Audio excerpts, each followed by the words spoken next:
Hello, good morning mga kasuki. Nandito po ulit ako sa pag-ulingin ng Barangay Lipa. Sa Barangay Lipa, kami po nagtatanim ng fruit bearing ulit. Tapos na kami. Konti na lang po. Ito, mga mangga na po tayo. May pirante orange. May avocadong hash. May mangustin. Mangustin po yan. Nagtatanim na ang parang panatuto. Mangustin.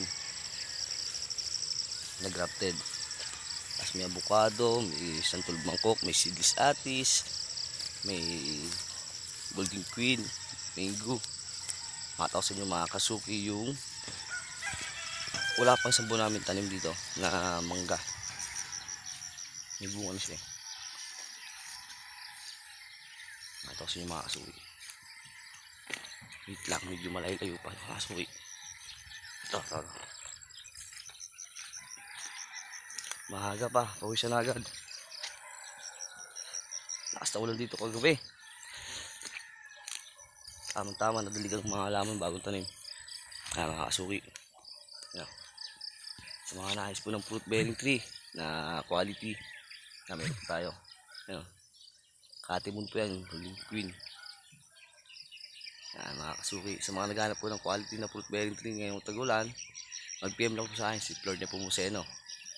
Anytime pwede ko pundalin sa inyo mga fruit bearing tree na available dito sa farm sa garden. Sa Talitay, sa taga-Talisay po. Ayan po. Yung iba bulaklak na, doon po. Mga bulaklak na yan, mga katimun. Ito po yung katimun na kahit bubot pa siya, yung hilaw dito sa Batangas, wala siya yung bubot. Kahit hilaw pa siya, matamis na, malutong. Masarap siya kainin. Mga kasuki, tama na po yan. Sa mga naghahanap po ng quality na fruit bearing tree, kontaan nyo lang po ako, si Lord Nepomuceno.